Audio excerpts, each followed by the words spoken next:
Pemirsa, dunia dan Indonesia masih terus waspada terhadap penyebaran virus corona. Lalu bagaimana cara sederhana untuk kita menangkal virus corona dan apa saja mitos yang beredar soal virus corona? Langsung saja kita akan konfirmasi kebenarannya dengan pakar kesehatan Dr. Tan Shot Yan. Ya, selamat pagi Dr. Tan. Selamat pagi, apa kabar? Baik, dokter sendiri apa kabar, sehat? Alhamdulillah, alhamdulillah. Nah dok, bagaimana nih Dr. Tan melihat tentang berita-berita mengenai virus corona? Nah iya baik, begini satu hal yang menjadi problem dengan masyarakat kita dan kenapa kita menjadi gelisah. Lalu kebanyakan yang bertanya, karena semua yang terpampang di media sosial, yang terpampang di media berita, itu adalah level petinggi. Level petinggi itu mereka bicara tentang data, mereka bicara tentang klinis, mereka bicara tentang, yaitu loh pemakaian hazmat yang mengerikan itu, lalu penuh desinfektan. Nah, kita lupa untuk menjelaskan kepada masyarakat bahwa nomor satu, virus corona itu adalah virus yang ada di mana-mana, termasuk di hewan, yang normal ada. Ya, yang menjadi problem adalah salah satu turunan dari virus corona ini. Jadi kalau tadi dibicarakan oleh jurnalis mengatakan bagaimana cara virus corona yang mana dulu nih, gitu loh ya. Nah kita punya banyak jenis virus corona. Nah yang kedua yang menjadi problem adalah istilah yang masih kacau. Tolong dibedakan antara definisi epidemiologi, definisi klinis, dan definisi definitif laboratorium. Nah, kita mengenal ada 4 tahap definisi epidemiologi. Pertama adalah istilah bahwa tentang observasi. Siapa sih orang yang diobservasi? Orang observasi itu loh orang yang baru pulang dari negara-negara yang di situ sudah terdeteksi ada novel corona ini, ada si COVID-19 ini. COVID ya, COVID-19. Jadi corona virus type 2 ya kan. Nah itu sebabnya kenapa dalam proses observasi orang ini nggak ada gejala, memang nggak ada apa-apa. Seperti kemarin saya baru pulang dari Singapura, saya mendapatkan ini. Nah ini adalah bagian dari observasi. Jadi artinya saya harus menuliskan nama saya, alamat, nomor kontak dan sebagainya. Bagian yang lebar ini saya harus simpan di rumah. Yang setiap saat bisa saya baca lagi. Lalu kemudian yang ini disimpan oleh petugas kesehatan. Yang apabila saya punya masalah, saya tinggal bawa lembar yang besar yang saya pegang ke fasilitas kesehatan. Saya baru pulang dari negara ini, walaupun di sana tidak terjangkit, tetapi saya kena dengan order sebagainya. Ya, jadi pertama adalah observasi. Jadi jangan panik, gitu loh ya. Menggunakan thermal scanner dan sebagainya. Yang kedua adalah suspek. Suspek itu artinya adalah orang yang punya gejala demam, lalu kemudian batuk, lalu kemudian ada sesak, tetapi dia memang punya riwayat kontak. Riwayat kontak apa? Dengan orang yang pernah dari negara yang terjangkit, kontak dengan orang yang atau dia sendiri berasal dari negara endemik tersebut. Nah, ini pantas nggak nih Dokter Tan? Misalkan sekarang lagi musim flu juga, nah ini kan untuk simptomnya mirip-mirip juga dengan influenza pada itu umumnya. Sebabnya kenapa harus kita mengatakan kalau memang baru observasi belum sampai ke suspek, udah nanti ada caranya ya. Lalu level 3 adalah probable. Probable artinya mungkin orang ini kena coronavirus tipe 2. Makanya orang seperti ini lalu diisolasi.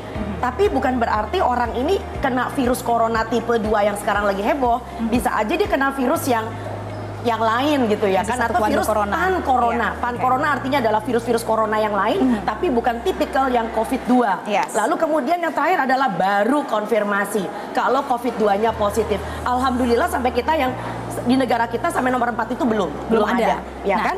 Nah, lalu definisi klinis. Definisi klinis itu tidak menentukan seseorang kena coronavirus tipe 2. Jadi artinya begitu Anda sudah mulai merasakan demam, ya demamnya tuh khusus ya. Jadi artinya itu sebabnya artinya di atas angka 38. Jadi Anda di tit gitu, pakai tit termometer infrared. Lalu kemudian ada batuk, lalu kemudian Anda merasakan adanya sesak ya kayaknya karena paru-parunya yang kena gitu loh ya. Nah, sekali lagi, yang kena ini adalah orang-orang yang memang mempunyai kekebalan tubuh yang tidak baik. Ini yang penting jadi dengan ada pre-existing conditions juga atau kesehatan jadi yang mereka 40 tahun ke atas. Kalau diperhatikan ibu hamil, anak-anak nggak kena. Kenapa? Mereka adalah orang-orang yang memperhatikan kesehatannya. Mereka yang masih makan dengan baik dan sebagainya. Tetapi buat lansia yang meninggal banyak di luar negeri kan umur 70 tahun ke atas. Mereka yang sudah punya penyakit macam-macam gitu loh, terutama itu. Jadi sekali lagi. Tapi tidak menutup kemungkinan juga ini bisa juga menyerang kepada mereka yang dengan umur di bawah 40 tahun juga kan dok? Tetapi, antisipasinya gimana nih dok? Nah antisipasi, kita masuk ke dalam antisipasi. Itu yang sebabnya kenapa kita ini masih kacau dan masih bingung.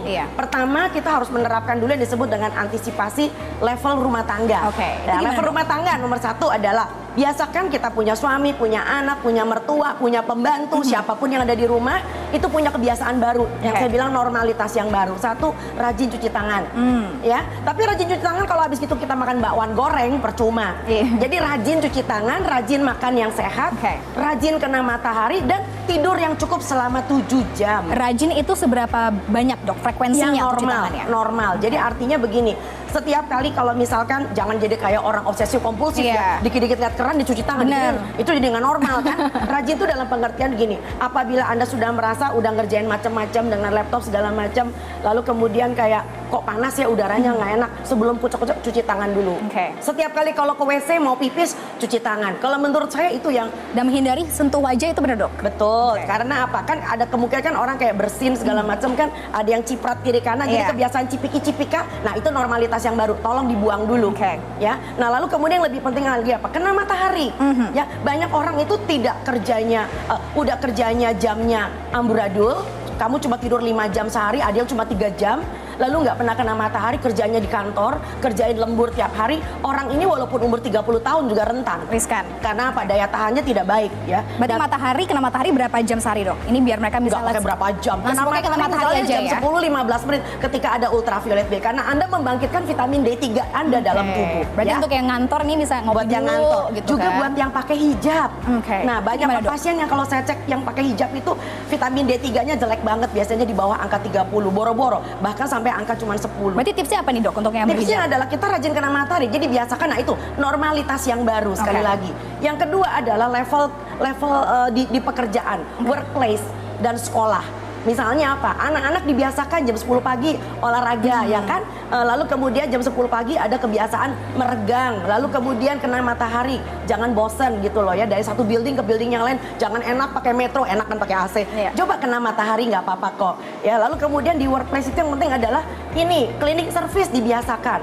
Jadi mau punya kebiasaan ngebersihin tempat-tempat umum, handle pintu, lalu kemudian WC. Nah yang saya lihat di Indonesia, dan ini menyebabkan kenapa kita punya turisme jadi terancam. Mereka barangkali ngeliat Indonesia, oke lah, boleh dipercaya lah, kita nggak punya coronavirus tipe 2 ya. Tetapi mereka kalau ngeliat, aduh kok WC-nya jorok ya, aduh kok kayak begini ya. Jadi kebersihan itu yang membuat kita punya daya tarik di mancanegara. Lalu kemarin saya baru pulang dari Singapura sekali lagi. Mereka punya kebiasaan tamu-tamu yang masuk itu tit, lalu kemudian diberi stiker tit. Artinya apa? Dalam hari ini, pagi hari kamu sudah dinyatakan tidak demam. Kesehatan, dan itu nyaman banget, nggak pakai masker, nggak pakai macam-macam. Jadi saya mengajak karyawan saya pergi ke Singapura kemarin just to have a check, just to have a look. Nah seperti apa nanti di Singapura dok? Nanti kita akan bahas lebih lanjut ya. Tapi kita harus break dulu pemirsa. Tetaplah bersama kami di Selamat Pagi Indonesia. Pemirsa, kita masih bersama Dokter Tan. Nah dok, kemarin kan pulang dari Singapura, gimana dok? Di komunitas Singapura seperti apa? Kita nggak membandingin negara orang lah ya. Tapi nomor satu, bahwa saya tuh nggak ngelihat bahwa mereka tuh kayak negara parno. Walaupun mereka yang positif sudah ada, bahkan di hospitalize. Nah, yang penting adalah nomor satu, seperti yang kita pikirkan sebelumnya, aduh, pakai masker itu mencegah. Salah banget. Pakai masker itu justru buat orang yang sudah merasa dirinya sakit. Problem dengan orang Indonesia adalah nggak tahu diri.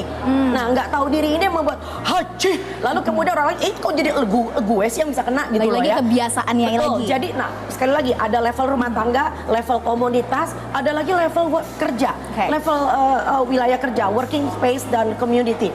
Nah, bagaimana kita menerapkan RAPI? Ini penemuan saya nih. RAPI adalah bicara tentang kita punya rencana antisipasi.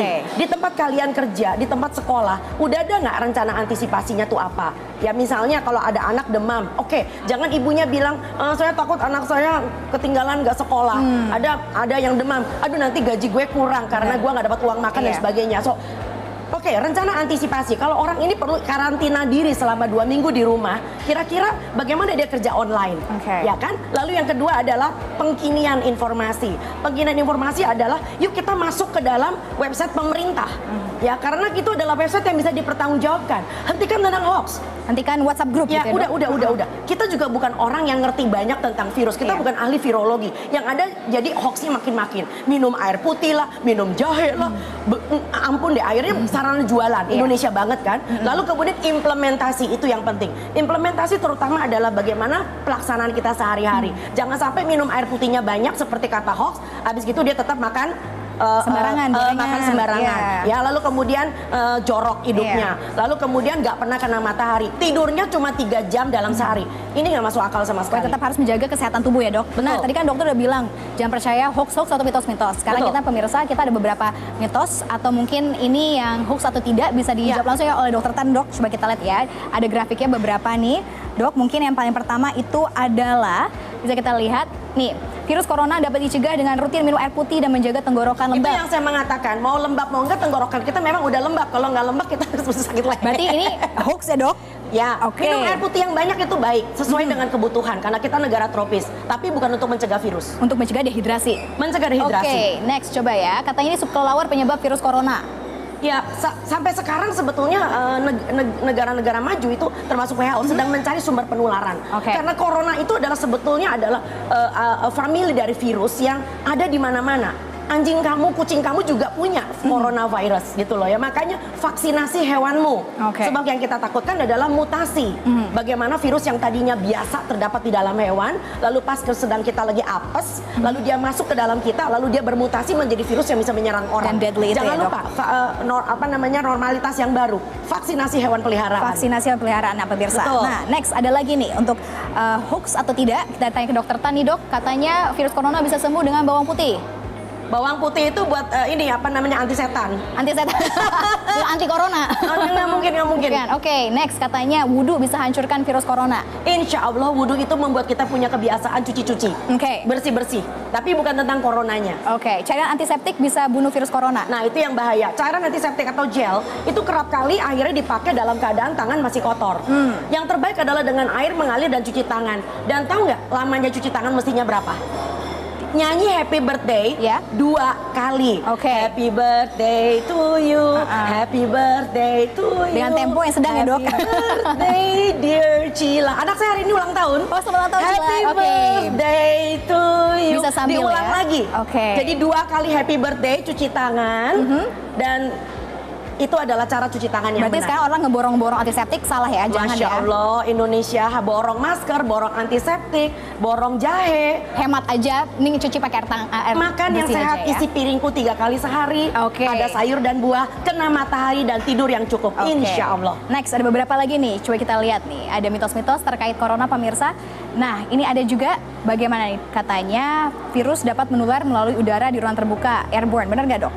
Well, sebetulnya bukan airborne, actually it's a droplet. Ya, jadi artinya kalau ruang udara terbuka, kalau di situ tidak ada droplet infection, artinya ditularkan melalui percikan, maka di situ tidak mungkin terjadi penularan. Terus adalah satu lagi dok yang mungkin lagi bahasnya ramai di pembahasannya, yaitu katanya virus nggak bisa menyebar di daerah seperti Indonesia tropik, bener nggak?